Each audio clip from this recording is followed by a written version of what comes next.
നീ അറിയണം, നിന്റെ മനസ്സിന് സമാധാനം കിട്ടണമെങ്കിൽ അള്ളാഹിനെ കുറിച്ചുള്ള സ്മരണ കൊണ്ട് മാത്രമാണ്, അള്ളാഹിനെ കുറിച്ചുള്ള ഓർമ്മ കൊണ്ട് മാത്രമാണ് നിനക്ക് മനസ്സമാധാനം ലഭിക്കുന്നത്. ഇത് അല്ലാഹു സുബ്ഹാനഹു വ തആല വിശുദ്ധ ഖുർആനിലൂടെ പറഞ്ഞിട്ടുണ്ടെങ്കിൽ, പ്രിയപ്പെട്ടവരെ, നമ്മുടെ ജീവിതത്തിൽ സമാധാനത്തിന് കുറവുണ്ടോ? നമ്മൾ അള്ളാഹിനെ കുറിച്ചുള്ള ഓർമ്മ കുറവാണെന്ന് ഉറപ്പിച്ചു. അള്ളാഹിനെ കുറിച്ചുള്ള ഓർമ്മ കുറവാണ്. കാരണം ഒരാൾ ജീവിച്ചിരിക്കുക എന്നുള്ളത് തന്നെ അതിൻ്റെ അടയാളമായി നബി സല്ലല്ലാഹു അലൈഹി വസല്ലം പറഞ്ഞത് അവൻ ധാരാളമായി സ്മരിക്കുന്നവനാണ്, അള്ളാഹിനെ ഓർക്കുന്നവനായിരിക്കും. മസലുൽ ലദീ യദ്കുറു റബ്ബഹു വല്ലദീ ലാ യദ്കുറു മസലുൽ ഹയ്യി വൽ മയ്യിത്ത്. ഒരു ജീവിച്ചിരിക്കുന്നവൻ്റെയും മയ്യത്തിൻ്റെയും ഉപമ എന്ന് പറഞ്ഞാൽ, ജീവിച്ചിരിക്കുന്നവനാണോ ഓൻ എപ്പോഴും അള്ളാഹിനെ ഓർമ്മിക്കുന്നവനായിരിക്കും. അള്ളാഹിനെ കുറിച്ച് ഒരു ചിന്തയില്ലാതെ ജീവിക്കണോ? കൽ മയ്യിത്ത്, അവനൊരു ഡെഡ് ബോഡിയാണ്, ഒരു മയ്യത്താണ്, ഒരു ശവം, അതിനപ്പുറത്തേക്കൊന്നുമില്ല. നമ്മൾ സ്വയം പരിശോധിക്കുക, നമ്മൾ അള്ളാഹിനെ കുറിച്ച് എപ്പോഴാണ് ഓർമ്മിച്ചത്? അള്ളാഹുവിൻ്റെ അപാരമായ അനുഗ്രഹത്താൽ ഒരുപാട് അനുഗ്രഹങ്ങൾ നമ്മൾ ആസ്വദിച്ചു കൊണ്ടേയിരിക്കുന്നു. പലപ്പോഴും നമ്മൾ അള്ളാഹിനെ കുറിച്ചുള്ള ചിന്തകൾക്ക് പോകുന്നത്, അള്ളാഹിനെ കുറിച്ച് ആലോചിക്കാൻ എപ്പോഴെന്നറിയോ? നമ്മുടെ ജീവിതത്തിൽ എന്തെങ്കിലും ഒരു പ്രതിസന്ധി വരുമ്പോൾ, ഒരു പ്രതിസന്ധി ഉണ്ട് വരിക, നമ്മുടെ ജീവിതം ഇങ്ങനെ സുഗമമായി പോകുകയാണ്, ഒരു പ്രശ്നമല്ല, എല്ലാം ആഗ്രഹിച്ചതൊക്കെ നടക്കുന്നുണ്ട്, വിചാരിച്ചതൊക്കെ കിട്ടുന്നുണ്ട്, നമ്മുടെ ഭക്ഷണത്തിൻ്റെ കാര്യത്തിൽ പ്രശ്നമില്ല, ജോലിൻ്റെ കാര്യത്തിൽ പ്രശ്നമില്ല, കുടുംബത്തിൻ്റെ കാര്യത്തിൽ പ്രശ്നമില്ല, ഒരു പ്രശ്നമില്ല. അവിടെ എന്തെങ്കിലും ഒരു പ്രശ്നം വരുമ്പോഴാണ് നമ്മൾ ആലോചിക്കുക, അള്ളാഹിനെ കുറിച്ച് അപ്പോൾ ആലോചിക്കുക. അതല്ല വിശ്വാസി. വിശ്വാസി എപ്പോഴും ആലോചിക്കും. കാരണം റസൂലുള്ളാഹി സ്വല്ലല്ലാഹു അലൈഹി വസല്ലമയെ കുറിച്ച് മഹദിയായ ആയിഷ റളിയല്ലാഹു അൻഹ പറയാണ്, കാന നബിയ്യു സ്വല്ലല്ലാഹു അലൈഹി വസല്ലം യദ്കുറുല്ലാഹ ഫി കുല്ലി അഹ്യാനി. നബി സല്ലല്ലാഹു അലൈഹി വസല്ലം എല്ലാ സമയത്തും അള്ളാഹിനെ ഓർമ്മിക്കുന്നു, എപ്പോഴും അള്ളാഹിനെ ഓർമ്മിക്കുക, അള്ളാഹിനെ കുറിച്ച് ഇങ്ങനെ ചിന്തിച്ചുകൊണ്ടിരിക്കുക. നിങ്ങൾക്കറിയില്ല, റസൂലുള്ളാഹി സ്വല്ലല്ലാഹു അലൈഹി വസല്ലമയെ കൊല്ലാനായി ഒരു മനുഷ്യൻ വന്നു. നബി സല്ലല്ലാഹു അലൈഹി വസല്ലം ഒരു യാത്ര കഴിഞ്ഞു വരികയാണ്. നബി സല്ലല്ലാഹു അലൈഹി വസല്ലമ ഒരു മരത്തിൻ്റെ ചുവട്ടിൽ കിടന്നു. തൻ്റെ കയ്യിലുള്ള വാള് മരത്തിൻ്റെ ഭാഗത്ത് വെച്ചു. സ്വഹാബിമാരാകട്ടെ കുറച്ചപ്പുറത്ത് മാറിക്കിടന്നു, നബിക്കൊരു ശല്യമാവണ്ടെന്ന് വിചാരിച്ചിട്ട്. ആ സമയത്താണ് ഒരു അറാബിയായ, ഒരു ഗ്രാമീണനായ ഒരു മനുഷ്യൻ മെല്ലെ വന്നു നബി സല്ലല്ലാഹു അലൈഹി വസല്ലമ വെച്ചിട്ടുള്ള പ്രവാചകന്റെ വാളെടുക്കുക. പ്രവാചകന്റെ വാളെടുത്തതും പെട്ടെന്ന് നബി സല്ലല്ലാഹു അലൈഹി വസല്ലമ നെട്ടിയെഴുന്നേറ്റു. നബി സല്ലല്ലാഹു അലൈഹി വസല്ലമയുടെ നേരെ വിരൽ ചൂണ്ടി, ആ വാള് ചൂണ്ടിക്കൊണ്ട് അയാൾ പറയാണ്, മുഹമ്മദ്, നിന്നെ ആര് രക്ഷിക്കും? ഉടനെ റസൂലുള്ളാഹി സ്വല്ലല്ലാഹു അലൈഹി വസല്ലമ സംശയലേശം എന്നെ പറയാം, ഒരു സംശയത്തിന് ഇട കൊടുക്കാതെ പറഞ്ഞു, അല്ലാഹ് രക്ഷിക്കും. അതാണ് അള്ളാഹിനെ കുറിച്ചുള്ള ചിന്ത. അള്ളാഹിനെ കുറിച്ചുള്ള ചിന്ത. അല്ലാഹ് ഒരു വഴി കാണിച്ചിരുന്നു, അല്ലാഹ് എന്തെങ്കിലുമൊക്കെ ആയിട്ട് എനിക്ക് റെഡിയാക്കി ചെയ്യും. അത് പറഞ്ഞതും അയാളുടെ കയ്യിൽ നിന്ന് വാള് വീണു. നബി സല്ലല്ലാഹു അലൈഹി വസല്ലം ആ വാളെടുത്തിട്ട് അയാളോട് ചോദിക്കുകയാണ്, നിന്നെ ആര് രക്ഷിക്കും? അയാൾ പറഞ്ഞു, മുഹമ്മദ്, നീ അല്ലാതെ വേറെ ആരും എന്നെ രക്ഷിക്കൂല. അവിടെ പ്രിയപ്പെട്ടവരെ, നമ്മൾ മനസ്സിലാക്കണം, അള്ളാഹിനെ കുറിച്ചുള്ള ചിന്ത നമ്മളിലുണ്ടോ, എന്ത് പ്രശ്നത്തിലും അല്ലാഹ് സഹായിക്കും. വിശുദ്ധ ഖുർആനിൽ തന്നെ നബി സല്ലല്ലാഹു അലൈഹി വസല്ലമയുടെയും അബൂബക്കർ റളിയല്ലാഹു അൻഹുവിൻ്റെയും യാത്രയുമായി ബന്ധപ്പെട്ടുകൊണ്ടൊരു സംഭവം നമുക്ക് കാണാൻ പറ്റും. രണ്ടുപേരും സൗർ ഗുഹയിൽ വന്നു. മക്കയിൽ നിന്ന് മദീനയിലേക്ക് പോകാൻ നിൽക്കുകയാണ്.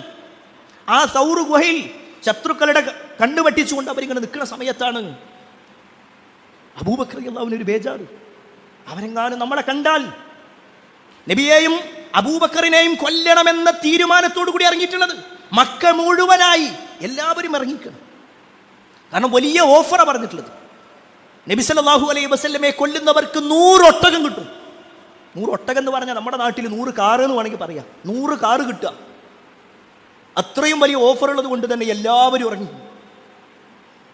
അരിച്ചു പറിക്ക് നോക്കുകയാണ്, എവിടെയെങ്കിലും നബി സല്ലല്ലാഹു അലൈഹി വസല്ലമ ഇരിക്കുന്നുണ്ടോ. അങ്ങനെ നബി സല്ലല്ലാഹു അലൈഹി വസല്ലമയും അബൂബക്കർ റളിയല്ലാഹു അൻഹു ഇരിക്കുന്ന സൗർ ഗുഹന്റെ തൊട്ടടുത്തവർ വന്നു. എത്രത്തോളം എന്നാൽ അവരൊന്ന് കാലിന്റെ ഭാഗത്തേക്ക് നോക്കിയാൽ നബി സല്ലല്ലാഹു അലൈഹി വസല്ലം ഇരിക്കുന്നത് കാണും, അബൂബക്കർ റളിയല്ലാഹു അൻഹു ഇരിക്കുന്നത് കാണും. ആ സമയത്ത് ബേജാറോടുകൂടി അബൂബക്കർ റളിയല്ലാഹു അൻഹു ചോദിക്കുന്നുണ്ട്, അവർ നമ്മളെ കാണുമോ? അവർ കണ്ടാൽ എന്തായിരിക്കും അവസ്ഥ? ആ സമയത്ത് നബി സല്ലല്ലാഹു അലൈഹി വസല്ലം പറയാണ്, ലാ തഹ്സൻ, വിഷമിക്കണ്ട, ഇന്നല്ലാഹ മഅനാ, അല്ലാഹ് നമ്മളെ കൂടെ ഉണ്ട്. പ്രിയപ്പെട്ടവരെ, നമുക്ക് പറയാൻ പറ്റുമോ? നമ്മളൊരു കുടുക്കത്തിൽ, ഒരു പ്രയാസത്തിൽ ഇങ്ങനെ നിൽക്കുന്ന സമയത്ത് ഭാര്യ ചോദിക്കുക എന്താ ചെയ്യുക എന്ന് ചോദിക്കുമ്പോൾ ഞാൻ മറ്റേ ആളോട് ചോദിച്ചു നോക്കിക്കട്ടെ, ഇന്ന ആളോട് കൂടിയിട്ട് ബാക്കിയുണ്ട്, ഇന്ന ആൾക്കൊന്ന് മെസ്സേജ് അയച്ചു നോക്കട്ടെ, ഇന്നയാളോട് ഒന്നുകൂടി പറഞ്ഞു നോക്കട്ടെ, മറ്റുള്ളവർക്കൊക്കെ നമ്മൾ പോകും. ഞാൻ എൻ്റെ റബ്ബിനോടൊന്ന് പറയട്ടെ, ആത്മാർത്ഥമായിക്കൊണ്ട് രാത്രി എഴുന്നേറ്റുകൊണ്ട് തഹജ്ജുദിനു വേണ്ടി എഴുന്നേറ്റ് 2 റക്അത്ത് നമസ്കരിച്ച് നമുക്ക് കഴിയുന്ന രൂപത്തിൽ ആരാധനാകർമ്മങ്ങൾ ചെയ്ത് കരഞ്ഞു കലങ്ങിയ കണ്ണുകളുമായി കൊണ്ട് റബ്ബേ എൻ്റെ ഈ പ്രശ്നം ഒന്ന് പരിഹരിച്ചതാ, അത് പറയാൻ അള്ളാഹിനെ കുറിച്ചുള്ള ചിന്ത ഉണ്ടെങ്കിലേ കഴിയുള്ളൂ. അവിടെയാണ് പ്രിയപ്പെട്ടവരെ മനസ്സമാധാനം വേണോ അള്ളാഹിനെ കുറിച്ചുള്ള ചിന്ത ഉണ്ടാവുക. അതാണ് ഒന്നാമത്തെ വിഷയം. ഇനി രണ്ടാമത്തെ കാര്യം എന്താ അറിയോ? മനസ്സമാധാനം കിട്ടാനുള്ള രണ്ടാമത്തെ കാര്യം എപ്പോഴും ദിക്റുകളിലൂടെയാകുക. എപ്പോഴും ദിക്റുണ്ടാവുക, നാവിൽ എപ്പോഴും ദിക്റുണ്ടാകുക. അള്ളാഹിനെ കുറിച്ചുള്ള ദിക്റുകൾ എപ്പോഴും കണ്ണു തുറന്നാൽ ഉടനെ നടത്താൻ വേണ്ടി പറഞ്ഞ പ്രാർത്ഥനകളുണ്ട്, ദിക്റുകളുണ്ട്.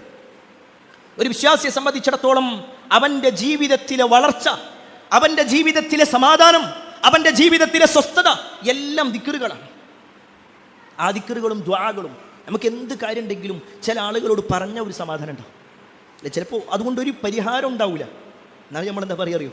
നിങ്ങളോട് പറഞ്ഞപ്പോൾ തന്നെ എൻ്റെ വിഷമങ്ങൾ പകുതി പോയി. അയാൾക്കൊരു പക്ഷേ നമ്മുടെ പ്രശ്നം പരിഹരിക്കാൻ കഴിഞ്ഞുകൊള്ളണമെന്നില്ല, എന്നിട്ടും അയാളോട് ആ വാക്ക് പറഞ്ഞപ്പോൾ നമുക്ക് സമാധാനം കിട്ടുന്നുണ്ടെങ്കിൽ പ്രിയപ്പെട്ടവരെ, രാജാതിരാജനായ നമ്മുടെ എല്ലാ പ്രശ്നങ്ങൾക്കും പരിഹാരം കാണാൻ കഴിയുന്ന ആ റബ്ബിനോട് ഒന്ന് പറയാൻ, ആ റബ്ബിനെ ധാരാളമായിട്ട് സ്തുതിക്കാൻ, ആ റബ്ബിനുള്ള തക്ബീറുകൾ വർദ്ധിപ്പിക്കാൻ, തസ്ബീഹുകൾ വർദ്ധിപ്പിക്കാൻ, പ്രാർത്ഥനകൾ നിർവഹിക്കാൻ നമ്മൾ എത്ര സമയം കണ്ടെത്തുന്നുണ്ട്? ഞാൻ ആരെയും കുറ്റപ്പെടുത്താൻ വേണ്ടിയല്ല, നമ്മൾ നമ്മളോട് ചോദിക്കുക. ഒരു രാവിലെ കണ്ണ് തുറന്നത് മുതൽ രാത്രി കിടക്കപ്പായയിലേക്ക് കിടന്ന് നമ്മുടെ വലത്തേ കൈ വലത്തേ കവിളിലേക്ക് വെച്ചുകൊണ്ട് വലതു ഭാഗത്തേക്ക് ചെരിഞ്ഞു കിടന്നുകൊണ്ട് നടത്തേണ്ട പ്രാർത്ഥന വരെ നമ്മളോട് പഠിപ്പിക്കപ്പെട്ടിട്ടുണ്ട്. ആയിരക്കണക്കിന് പ്രാർത്ഥനകളുണ്ട് ഓരോ ദിവസവും, ആയിരക്കണക്കിന് പ്രാർത്ഥനകൾ, ദിക്റുകളുണ്ട്. എന്നാൽ പ്രിയപ്പെട്ടവരെ, നമ്മൾ സ്വന്തം ഒന്ന് ആലോചിച്ചാൽ ഇന്ന് എത്ര പ്രാർത്ഥനകൾ നമ്മൾ ചൊല്ലിയിട്ടുണ്ട്? നമ്മൾ വേറൊരാളുടെ ഭാഗത്തേക്കും പോകണ്ട, നമ്മളിൽ മാത്രം ഒതുങ്ങിയിട്ടൊന്ന് ചിന്തിച്ച് നോക്കിക്കാണ്. രാവിലെ കണ്ണ് തുറന്ന സമയത്തുള്ള പ്രാർത്ഥന ചൊല്ലിയിരുന്നു, വീട്ടിൽ നിന്ന് ഇറങ്ങുമ്പോഴുള്ള പ്രാർത്ഥന, വാഹനത്തിൽ കയറുമ്പോഴുള്ള പ്രാർത്ഥന, വുദു എടുക്കുമ്പോഴുള്ള പ്രാർത്ഥന, വുദുവിന് ശേഷമുള്ള പ്രാർത്ഥന, പള്ളിയിൽ കയറുമ്പോഴുള്ള പ്രാർത്ഥന, നബി സല്ലല്ലാഹു അലൈഹി വസല്ലമയുടെ മേലുള്ള സ്വലാത്ത്, എത്ര പുണ്യങ്ങൾ നേടാമായിരുന്നു. എപ്പോഴും ദിക്റുകളിലൂടെ അങ്ങനെ പോവുകയാണെങ്കിൽ തന്നെ നമുക്ക് വലിയ സമാധാനമുണ്ട്. എത്രത്തോളം എന്നാൽ ചില ദിക്റുകളുടെ പ്രത്യേകത നബി സല്ലല്ലാഹു അലൈഹി വസല്ലം പറഞ്ഞെന്താ അറിയോ? അതുകൊണ്ട് ചൊല്ലിക്കഴിഞ്ഞാൽ അവർക്ക് സ്വർഗം ഉറപ്പാണെന്ന്. ആകുള്ള ബേജാർ നമുക്കതാണ്. നമ്മുടെ പരലോകത്തിന്റെ വിഷയത്തിലെ നമുക്ക് വലിയ ബേജാറുള്ളതെങ്കിൽ, ആ സ്വർഗത്തിലുള്ള പൗരത്വമാണ് നമ്മൾ ആഗ്രഹിക്കുന്നതെങ്കിൽ, അതാണ് ഏറ്റവും വലിയ പൗരത്വമെങ്കിൽ, നമ്മുടെ ജീവിതത്തിൽ വളരെ ലളിതമായ ചില പ്രാർത്ഥനകൾ നബി സല്ലല്ലാഹു അലൈഹി വസല്ലമ അതിന് നൽകിയിട്ടുള്ള പേരുകൾ നമ്മൾ പരിശോധിച്ചാൽ സയ്യിദുൽ ഇസ്തിഗ്ഫാർ എന്ന പാപമോചന പ്രാർത്ഥനകളുടെ സയ്യിദ്, നേതാവ്. ഒരു 4-5 വരിയുണ്ട് ആ പ്രാർത്ഥന. പക്ഷെ അതിൻ്റെ പ്രത്യേകത എന്താണെന്നറിയോ? ആ ഒരു പ്രാർത്ഥന ഒരാൾ രാവിലെ ചൊല്ലിയാൽ വൈകുന്നേരത്തിന് മുമ്പ് അയാൾ മരിച്ചാൽ അയാൾ സ്വർഗത്തിലാണ്. അയാൾ വൈകുന്നേരമാണ് ചൊല്ലുന്നതെങ്കിൽ രാവിലെയാകുമ്പോഴേക്ക് അയാൾ മരണപ്പെട്ടാൽ അയാൾ സ്വർഗാവകാശിയാണ്. അത്ര ഉറപ്പ് പറഞ്ഞ ചില പ്രാർത്ഥനകളുണ്ട്. അല്ലാഹുമ്മ അൻത റബ്ബി ലാ ഇലാഹ ഇല്ലാ അൻത ഖലഖതനി വഅന അബ്ദുക വഅന അലാ അഹ്ദിക വവഅദിക മസ്തതഅത് എന്ന് തുടങ്ങുന്ന കുറച്ച് വലിയ പ്രാർത്ഥന. പ്രിയപ്പെട്ടവരെ, ഈ പ്രാർത്ഥന നമ്മളൊന്ന് പഠിക്കണം. ഒന്നുമില്ല, നമ്മുടെ മൊബൈലിൽ സയ്യിദുൽ ഇസ്തിഗ്ഫാർ എന്നൊന്ന് അടിച്ചെടുത്താൽ മതി. എല്ലാവരുടെ കയ്യിലുണ്ട് മൊബൈലിൽ, നെറ്റൊക്കെ ഉള്ളതല്ലേ. ആ സയ്യിദുൽ ഇസ്തിഗ്ഫാർ എപ്പോഴും രാവിലെയും വൈകുന്നേരത്തും ചൊല്ലുക. വേറെ എത്രയോ പ്രാർത്ഥനകൾ, ദിക്റുകൾ, ഇതൊക്കെ റസൂലുള്ളാഹി സ്വല്ലല്ലാഹു അലൈഹി വസല്ലം പഠിപ്പിച്ചത് നബി സല്ലല്ലാഹു അലൈഹി വസല്ലമ മാത്രം നിർവഹിക്കാൻ വേണ്ടിയല്ല, നമ്മുടെ ജീവിതത്തിലും കൂടിയാണ്. നമ്മളിപ്പോൾ ഇന്നത്തെ സമയം, ഇന്നലത്തെ ഈ സമയം നോക്കുക. ഇന്നലത്തെ സമയം മുതൽ ഈ സമയം വരെ 24 മണിക്കൂറിൽ ഒരു 24 പ്രാർത്ഥനകളെങ്കിലും നമ്മൾ ചൊല്ലിയിട്ടുണ്ട്. 24 ദിക്റുകളെങ്കിലും ചൊല്ലിയിട്ടുണ്ടോ? നിസ്കാരത്തിന് ശേഷം സുബ്ഹാനല്ലാഹ് അൽഹംദുലില്ലാഹ് ലാ ഇലാഹ ഇല്ലല്ലാഹ് പറയുന്നതിനെ കുറിച്ചല്ല ഞാൻ പറയുന്നത്, അതും കൂട്ടിയിട്ട് തന്നെ. അതല്ലാതെ എത്ര എത്ര ദിക്റുകളുണ്ട്. വസ്ത്രം ധരിക്കുമ്പോൾ പ്രാർത്ഥന പഠിപ്പിക്കപ്പെട്ടിട്ടുണ്ട്, വസ്ത്രം അഴിക്കുമ്പോൾ ദിക്റ് പഠിപ്പിക്കപ്പെട്ടിട്ടുണ്ട്. ഇതെന്താണ് പ്രിയപ്പെട്ടവരെ നമ്മൾ പഠിക്കുക? നമ്മുടെ ജീവിതത്തിൽ മനസ്സമാധാനം കിട്ടണമെങ്കിൽ ഈ പറഞ്ഞ ദിക്റുകളും ദുആകളും നമ്മുടെ ജീവിതത്തിലുണ്ടോ? തീർച്ചയായും സമാധാനം കിട്ടും. കാരണം എല്ലാം അല്ലാഹനെ അങ്ങനെ ഏൽപ്പിക്കുന്നതിന് തുല്യമാണത്. മൂന്നാമത്തെ വിഷയം, മനസ്സമാധാനം കിട്ടണമെങ്കിൽ മൂന്നാമത്തെ കാര്യം എന്താണെന്നറിയോ? ഖുർആനുമായിട്ട് നല്ല ഒരു ബന്ധം ഉണ്ടാവുക. ഖുർആനുമായിട്ട് അഗാധമായ ബന്ധമുണ്ടാകുക. കാരണം ഒരു വിശ്വാസിയെ സംബന്ധിച്ചിടത്തോളം ഖുർആൻ എന്നുള്ളത് അവന്റെ ജീവിതത്തിലെ എല്ലാ സമാധാനങ്ങളും നൽകുന്നതാണ്. വിശുദ്ധ ഖുർആനിൽ അല്ലാഹ് പറയുന്നുണ്ട്, ഇന്നമൽ മുഅ്മിനൂനല്ലദീന ഇദാ ദുകിറല്ലാഹു വജിലത് ഖുലൂബുഹും വഇദാ തുലിയത് അലൈഹിം ആയാതുഹു സാദതുഹും ഈമാനാ വഅലാ റബ്ബിഹിം യതവക്കലൂൻ. ഇന്നമൽ മുഅ്മിനൂന, നിശ്ചയമായും വിശ്വാസികൾ എന്ന് പറഞ്ഞാൽ, അല്ലദീന, ഒരു കൂട്ടം ആളുകളാണ്, ഇദാ ദുകിറല്ലാഹു വജിലത് ഖുലൂബുഹും, അല്ലാഹനെ കുറിച്ച് പറയപ്പെട്ട് കഴിഞ്ഞാൽ അവരുടെ ഹൃദയങ്ങൾ വിറകൊള്ളുന്നതായിരിക്കും. വഇദാ തുലിയത് അലൈഹിം ആയാതുഹു, അല്ലാഹുവിന്റെ ആയത്തുകൾ അവരോട് ചൊല്ലപ്പെട്ട് കഴിഞ്ഞാൽ, ഓതപ്പെട്ട് കഴിഞ്ഞാൽ, സാദതുഹും ഈമാനാ, അവരുടെ ഈമാൻ വർദ്ധിക്കുന്നതാണ്. വഅലാ റബ്ബിഹിം യതവക്കലൂൻ, അവർ അല്ലാഹുവിൽ അങ്ങേയറ്റം തവക്കുലാക്കി ജീവിക്കുന്നവരുമാണ്. ഇവിടെ പ്രിയപ്പെട്ടവരെ, ഖുർആനുമായിട്ടൊരു ബന്ധം. നമ്മുടെ ജീവിതത്തിൽ ഖുർആൻ മുഴുവനായി ഓതണമെന്ന് ആഗ്രഹിക്കാറുണ്ട് നമ്മൾ. പലപ്പോഴും ആ ആഗ്രഹം ഉണ്ടാവാറുള്ളത് റമദാനിലാണ്. റമദാനിൽ ഏതെങ്കിലും ഒരു ഖുതുബ ഖുർആൻ ഇറങ്ങിയ മാസമാണെന്ന നിലയ്ക്ക് അതിൻ്റെ പ്രാധാന്യങ്ങൾ പറയുമ്പോൾ സ്വാഭാവികമായിട്ട് തീരുമാനിക്കും, എന്തായാലും ഇത്തവണത്തെ റമദാനിലെങ്കിലും പൂർണ്ണമായിക്കൊണ്ട് ഖുർആൻ ഒന്ന് ഓതണം. എത്ര തവണ നമ്മൾ അങ്ങനെ തീരുമാനിച്ചിട്ടുണ്ട്? ഓരോ തവണയും തീരുമാനിക്കും. പക്ഷേ ഒരാഴ്ചക്കപ്പുറം അല്ലെങ്കിൽ 2 ആഴ്ചക്കപ്പുറം ഒരു 10-20 പേജുകൾക്കപ്പുറം മുന്നോട്ട് പോകാൻ കഴിയുന്നത് എന്തായിരിക്കും അതിൻ്റെ കാരണം? പ്രിയപ്പെട്ടവരെ, നമ്മൾ പരിശോധിച്ചിട്ടുണ്ടോ എന്തുകൊണ്ടാണ് ഖുർആനുമായിട്ട് നമുക്കൊരു ബന്ധമില്ലാത്തത്? നമ്മുടെ മുൻഗാമികളൊക്കെ ഓരോ റമദാനിലും 6-7 തവണ ഖത്തം തീർത്തിട്ടുണ്ടായിരുന്നു. ജീവിതത്തിലല്ല, ഒരു റമദാനിൽ, ഒരൊറ്റ റമദാനിൽ അവർ ഖുർആനിനെ സ്വീകരിച്ചു. അതേ ഖുർആൻ തന്നെ നമ്മുടെ കയ്യിൽ, അതേ ഖുർആൻ. പക്ഷെ എന്തുകൊണ്ട് ഖുർആൻ മറിച്ച് നോക്കുമ്പോഴേക്ക് നമുക്ക് മടുപ്പ് വരുന്നു? നമ്മൾ ഇന്ന് വരെ ആ ഖുർആനിൻ്റെ അർത്ഥമറിഞ്ഞുകൊണ്ട് വായിക്കാൻ, അതിൻ്റെ ആശയം മനസ്സിലാക്കി ജീവിക്കാൻ നമുക്ക് സാധിച്ചിട്ടില്ല. ഖുർആനിലൂടെയാണ് മാറ്റങ്ങൾ ഉണ്ടായിട്ടുള്ളത്. നിങ്ങൾക്കറിയില്ലേ, മഹാനായ ഉമർ ഇബ്നുൽ ഖത്താബ് റളിയല്ലാഹു അൻഹു അദ്ദേഹത്തിൻ്റെ ഇസ്ലാം സ്വീകരണത്തെക്കുറിച്ച് എത്രയോ തവണ ഈ മിമ്പറിൽ പറഞ്ഞിട്ടുണ്ട്. നമ്മൾ വിശുദ്ധ ഖുർആനിൻ്റെ ആയത്തുകളാണ് അവരെ മാറ്റിയത്. നബി സല്ലല്ലാഹു അലൈഹി വസല്ലമയെ കൊല്ലാനായി വാളുമായിട്ട് വരുന്ന ആൾ, പക്ഷെ ഖുർആനിൻ്റെ ആയത്ത് കേൾക്കുമ്പോൾ ആ വാളവിടെ വെച്ചുകൊണ്ട് ഖുർആനിൻ്റെ അധ്യാപനങ്ങൾ സ്വീകരിക്കുന്നൊരവസ്ഥ ഉണ്ടായിട്ടുണ്ടെങ്കിൽ, തിന്മകളിൽ നിന്ന് മാറ്റി നിർത്താൻ ഖുർആൻ കൊണ്ട് സാധിച്ചിട്ടുണ്ടെങ്കിൽ, ആ ഖുർആൻ തന്നെയാണ് നമ്മൾ ഓതുന്നത്. നബി സല്ലല്ലാഹു അലൈഹി വസല്ലമ വരുന്ന സമയത്തുള്ള ആ ഒരു സമൂഹത്തിൻ്റെ അവസ്ഥ നമ്മൾ കേട്ടിട്ടുണ്ടാകും. ജാഹിലിയ കാലം എന്നാ പറയാം, ഡാർക്ക് ഏജ്, ഇരുണ്ട കാലഘട്ടം എന്നൊക്കെ പറയും. എല്ലാ തോന്നിവാസങ്ങളും അവരിലുണ്ടായിരുന്നു. അതിലേറ്റവും കൂടുതലായിരുന്നു മദ്യപാനം എന്നുള്ളത്. മദ്യപാനം എത്രത്തോളം എന്നാൽ പല സ്വഹാബിമാരും മദ്യപിച്ചുകൊണ്ട് വീണിട്ടുണ്ട്, അടിയുണ്ടാക്കിയിട്ടുണ്ട്. വിശുദ്ധ ഖുർആനിൻ്റെ ആയത്തുകൾ ഇറങ്ങുന്നതിന് മുമ്പ് അല്ലെങ്കിൽ ആദ്യ കാലഘട്ടത്തിൽ മുസ്ലിമായിട്ട് കൂടി മദ്യപിച്ച ആളുകൾ ഉണ്ടായിരുന്നു. എന്നാൽ വിശുദ്ധ ഖുർആൻ അവരെ മാറ്റി. എങ്ങനെയുള്ള ആളുകളെയാണ് മാറ്റുന്നതെന്നറിയോ? ഞാൻ മരിച്ചു കഴിഞ്ഞാൽ എൻ്റെ മയ്യത്ത് നിങ്ങൾ മുന്തിരിവള്ളിയുടെ ചുവട്ടിൽ കൊണ്ടുപോയി കബറടക്കണം. എൻ്റെ മയ്യത്ത് ആ മുന്തിരിവള്ളിയുടെ ചുവട്ടിൽ കബറടക്കപ്പെട്ട് കഴിഞ്ഞാൽ അതിൻ്റെ വേരുകളിലൂടെ വരുന്ന ലഹരി എൻ്റെ മരണത്തിന് ശേഷമുള്ള ജീവിതത്തിലും എൻ്റെ എല്ലുകൾക്ക് ലഹരി പകരുമെന്ന് പാടി നടന്ന ആളുകൾ, വാക്ക് പറഞ്ഞിരുന്ന ആളുകൾ, കരാറ് വെച്ചിരുന്ന ആളുകൾ, മദ്യത്തിൻ്റെ കോപ്പയിലേക്ക് വീണ് ചത്തുപോയ വണ്ടിനെ എടുത്തുകൊണ്ട് പറയാണ്, വണ്ടേ നീ എത്ര ഭാഗ്യവാനാണ്, കാരണം ഈ മദ്യം കുടിച്ചിട്ടാണല്ലോ മരിച്ചത്. അങ്ങനെ അതിൽ മുങ്ങി നടന്നിരുന്ന ആളുകൾ. അവർക്കിടയിലാണ് ഖുർആനിൻ്റെ ഒന്നാമത്തെ അധ്യാപനം. യസ്അലൂനക അനിൽ ഖംരി വൽ മൈസിർ. അവർ നിന്നോട് ചോദിക്കുന്നുണ്ട്, മദ്യത്തെക്കുറിച്ച് അവർ നിന്നോട് ചോദിക്കുന്നുണ്ട്. അതിന് അല്ലാഹു കൊടുത്ത മറുപടി എന്താണെന്നറിയോ? നബി സല്ലല്ലാഹു അലൈഹി വസല്ലമയോട് പറയാൻ വേണ്ടി പറയാണ്, ഖുൽ ഫീഹിമാ ഇസ്മുൻ കബീർ. അതൊരു വലിയ കുറ്റമുണ്ട് കേട്ടോ. ധാരാളമായി കുടിച്ചു നടക്കുന്ന ആളുകൾക്ക് മുന്നിലാണ് പറയുന്നത്, അതിലെന്തൊക്കെ നന്മകൾ നിങ്ങൾ പറയുന്നുണ്ടെങ്കിലും ശരി, അത് കുറ്റകരമായ കാര്യം തന്നെയാണ്. ഒന്നാമത്തെ ഒരു ബോധ്യപ്പെടലാണ്, അവർ കുടിച്ചുകൊണ്ടിരിക്കുന്ന മദ്യം അത്ര നല്ല കാര്യമൊന്നല്ല, അത് തിരുത്തേണ്ടത് തന്നെയാണ്. ഒന്നാമത്തെ ഘട്ടം കഴിഞ്ഞു. രണ്ടാമത്തെ ഘട്ടം പിന്നീട് ഇറങ്ങുന്നത് എന്താണെന്നറിയോ? വലാ തഖറബുസ്സലാത്ത വഅൻതും സുകാറ. നിങ്ങൾ നമസ്കരിക്കാൻ വേണ്ടി വരുമ്പോൾ ലഹരി ബാധിതരായി കൊണ്ടുവരരുത്. 5 വക്ത് നമസ്കരിക്കുന്ന സ്വഹാബത്തിനെ സംബന്ധിച്ചിടത്തോളം ആ സമയങ്ങളിൽ ഒന്നും തന്നെ പിന്നെ അവർക്ക് മദ്യപിക്കാൻ പറ്റുന്നില്ല. രാത്രിയാണ് പലപ്പോഴും മദ്യപിക്കുക. 2ാമത്തെ ഘട്ടമായി.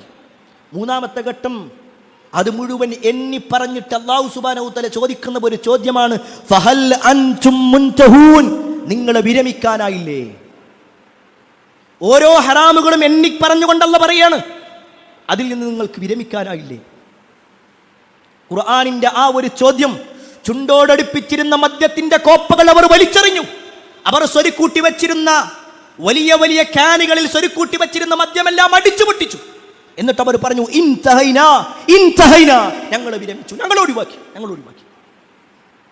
പ്രിയപ്പെട്ടവരെ, ഖുർആനിന്റെ അതേ ചോദ്യം, ആ ചോദ്യം ഖുർആനിൽ ചോദിച്ച ചോദ്യം ഉണ്ടല്ലോ, ഫഹൽ അൻതും മുൻതഹൂൻ, നിങ്ങൾ വിരമിക്കാനായില്ലേ എന്നുള്ള ചോദ്യം ഇപ്പോഴും ഖുർആനിലുണ്ട്. നമ്മുടെ ജീവിതം ഇങ്ങനെ വെച്ച് നോക്കുക. അതിൽ അള്ളാഹു പറഞ്ഞ കുറേ ഹറാമുകളുണ്ട്. എന്നിട്ടാണ് അള്ളാഹിന്റെ ചോദ്യം, നിങ്ങൾ വിരമിക്കാനായില്ലേ, നിങ്ങൾ ഒഴിവാക്കാനായില്ലേ? അന്നത്തെ ആളുകൾ പറഞ്ഞു, ഇതാ ഞങ്ങൾ ഒഴിവാക്കി. നമ്മൾ എത്ര ആളുകൾ ഒഴിവാക്കി? ഖുർആനിന്റെ ഏത് ആയത്ത് കണ്ടതിന് ശേഷമാണ് നമ്മൾ പലിശ ഒഴിവാക്കിയത്? ഖുർആനിലെ ഏത് ആയത്ത് വായിച്ചപ്പോഴാണ് നമ്മുടെ മദ്യപാനം നിർത്തിയത്? ഖുർആനിന്റെ ഏത് സൂറത്ത് കണ്ടപ്പോഴാണ് സിഗരറ്റ് വലി ഒഴിവാക്കിയത്? ഖുർആനിലെ ഏത് ആയത്ത് കണ്ടപ്പോഴാണ് നമ്മൾ സിനിമകൾ ഒഴിവാക്കിയത്? പറയാൻ പറ്റും നമുക്ക്? എന്തേ നമുക്ക് സമാധാനം കിട്ടാത്തത്? ഈ ഖുർആൻ അവർക്കൊക്കെ സമാധാനം കൊടുത്തിട്ടുണ്ടെങ്കിൽ, ഖുർആനിലൂടെ അവർക്ക് സമാധാനം ലഭിച്ചിട്ടുണ്ടെങ്കിൽ, അതേ ഖുർആൻ വള്ളിക്കോ പുള്ളിക്കോ വ്യത്യാസമില്ലാതെ നമ്മുടെ കയ്യിൽ കിട്ടിയിട്ട് ആ ഖുർആൻ ഒന്ന് മറിച്ചു നോക്കാനോ, അതിന്റെ ആശയം മനസ്സിലാക്കാനോ, അതിന്റെ അർത്ഥം പഠിക്കാനോ, എന്തിന് അതൊന്ന് വായിച്ചു നോക്കാൻ പോലും കഴിയാത്ത ആളുകളല്ലേ നമ്മുടെ സമൂഹത്തിലുള്ളത്. ഒരു പക്ഷേ അൽഹംദുലില്ലാഹ് നമ്മളെ പോലെ കുറച്ചൊക്കെ ആൾക്കാർ ഖുർആൻ ഓതാൻ അറിയുന്നവരുണ്ടോ? കുറച്ചാളുകളെങ്കിലും. എന്നാൽ പ്രിയപ്പെട്ടവർ, നിങ്ങളൊന്ന് ആലോചിച്ച് നോക്കി കാണി, നാളെ പരലോകത്ത് എന്താ പറയാന്ന്? നമുക്ക് ഇവിടുന്നൊക്കെ എന്തെങ്കിലുമൊക്കെ ന്യായങ്ങൾ പറഞ്ഞിട്ട് രക്ഷപ്പെടാം. നിങ്ങളെന്താ ഖുർആൻ ക്ലാസ്സിന് വരാത്തെന്ന് ചോദിച്ചു കഴിഞ്ഞാൽ അത് തിരക്കാണ്, കടയിൽ ഒരാളുമില്ല, ഒഴിവില്ല, ഭാര്യ വീട്ടിൽ ഒറ്റക്കാണ്, നേരത്തെ പോകണം, ഇന്ന സമയമാകുമ്പോഴേക്ക് ഇന്ന സ്ഥലത്തെത്തണം, എന്തെല്ലാം ന്യായങ്ങളെ നമ്മൾ പറയും.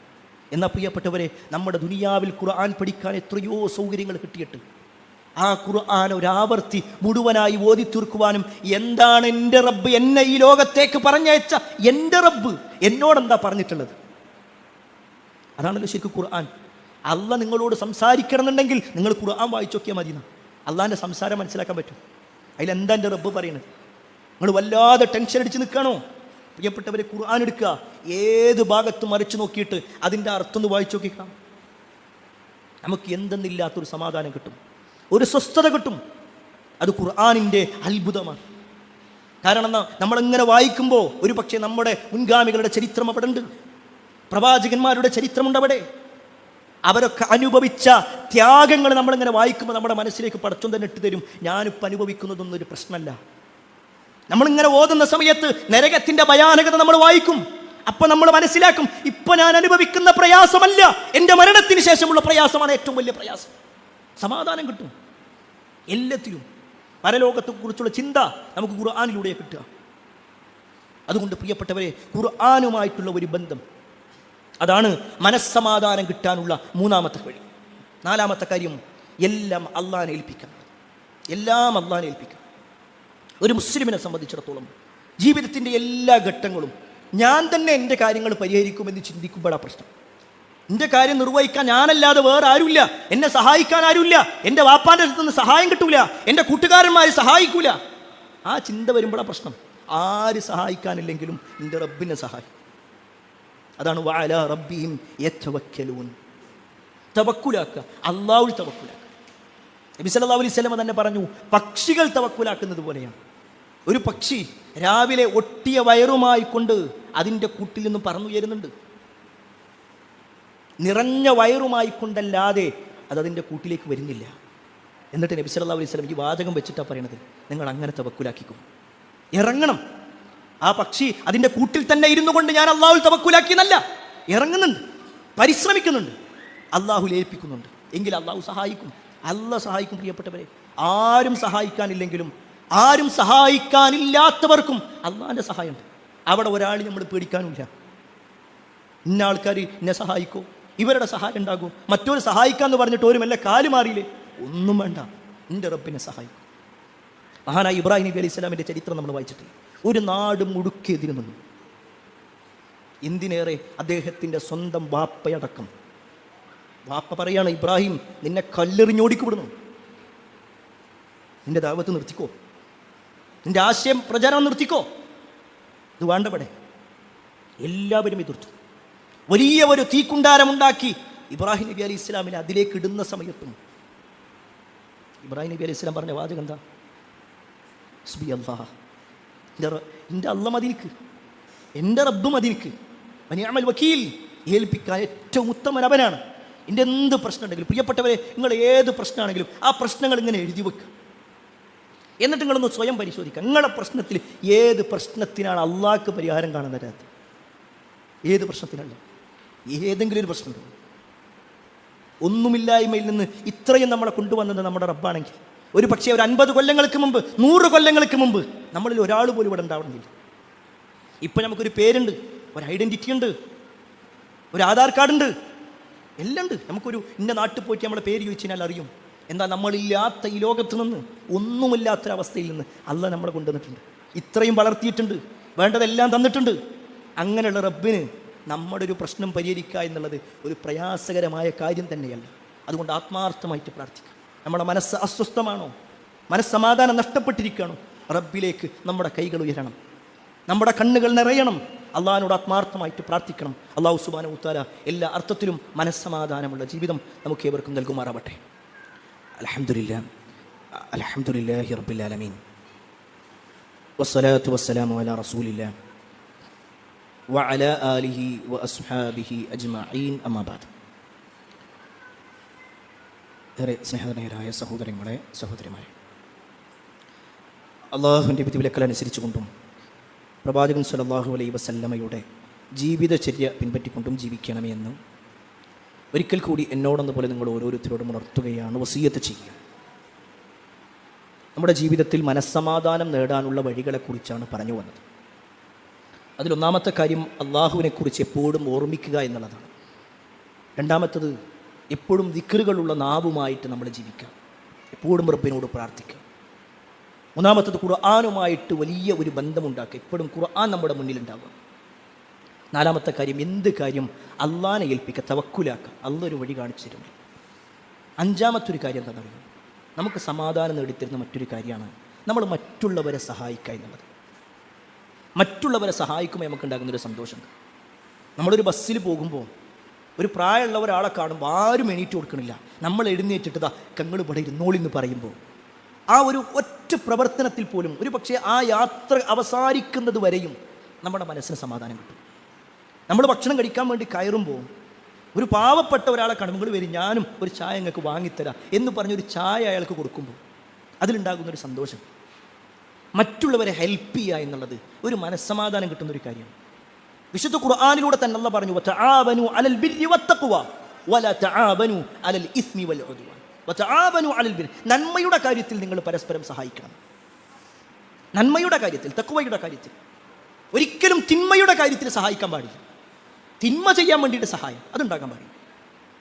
എത്രയോ ഹദീസുകളിൽ റസൂലുള്ളാഹി സ്വല്ലല്ലാഹു അലൈഹി വസല്ലമ അത് ആവർത്തിച്ച് പറഞ്ഞതായിട്ട് നമുക്ക് കാണുവാൻ സാധിക്കും. എത്രത്തോളം എന്നാൽ, ഒരാളുടെ ഒരു പ്രശ്നം പരിഹരിക്കാൻ വേണ്ടി നമ്മൾ നിന്നാൽ നമ്മുടെ പ്രശ്നം അള്ളാഹ് പരിഹരിച്ചിരുന്നു. ഹദീസിൽ കാണുവാൻ സാധിക്കും, മൻ കാന ഫീ ഹാജതി അഖി കാന അല്ലാഹു ഫീ ഹാജതിഹി. ഒരാൾ മറ്റൊരാളുടെ ഹാജത്ത്, ഒരു ആവശ്യം, അത് നിർവഹിക്കാൻ വേണ്ടി നിന്നാൽ നമ്മുടെ ആവശ്യം അള്ളാഹ് മാറ്റിത്തരും, നമ്മുടെ പ്രയാസങ്ങൾ അള്ളാഹ് മാറ്റിത്തരും. എല്ലാത്തിലും ഒരു സുഗമമായ ഒരു അവസ്ഥ ഉണ്ടാവും. അതുപോലെ തന്നെ പാവപ്പെട്ട ആളുകൾ, വിധവകളായ ആളുകൾ, യതീമുകളായ കുട്ടികൾ, ഇങ്ങനെയുള്ള ആളുകൾ, പ്രത്യേകിച്ച് ഒരാളും സഹായിക്കാനില്ലാത്ത ആളുകളാണെങ്കിൽ അവരെ പ്രത്യേകം സഹായിക്കുക എന്നുള്ളത് നബി സല്ലല്ലാഹു അലൈഹി വസല്ലമയുടെ ഹദീസിൽ കാണുവാൻ സാധിക്കും. അസ്സാഇ അലൽ അർമലതി വൽ മിസ്കിൻ കൽ മുജാഹിദി ഫീ സബീലില്ലാഹ്. ഒരു വിധവയുടെ കാര്യത്തിൽ അല്ലെങ്കിൽ പാവപ്പെട്ട ഒരാളുടെ കാര്യത്തിൽ എന്തെങ്കിലുമൊക്കെ ഒരു സഹായത്തിന് വേണ്ടി ഒരാൾ ഇറങ്ങുക, എന്തെങ്കിലും ഒരു സഹായം, ഒരു 4 ആളെ കൂട്ടിയിട്ട് നമുക്ക് എല്ലാവർക്കും കൂടി ഒന്ന് സഹായിച്ചാലും അതിന് നേതൃത്വം കൊടുക്കുക എങ്കിൽ കൽ മുജാഹിദി ഫീ സബീലില്ലാഹ്, അള്ളാന്റെ മാർഗത്തിൽ ജിഹാദ് ചെയ്യുന്നവനെ പോലെയാണ്. അല്ലെങ്കിലോ അബിൽ ഖായിമിൽ ലൈൽ അസ്സായിമുൻ നഹാർ, രാത്രി മുഴുവൻ നിന്ന് നമസ്കരിച്ച പ്രതിഫലം, അല്ലെങ്കിൽ പകലിൽ മുഴുവൻ നോമ്പെടുത്ത പ്രതിഫലം. എന്തേ വേണ്ടതുള്ളൂ? മറ്റുള്ളവരെ സഹായിക്കാം.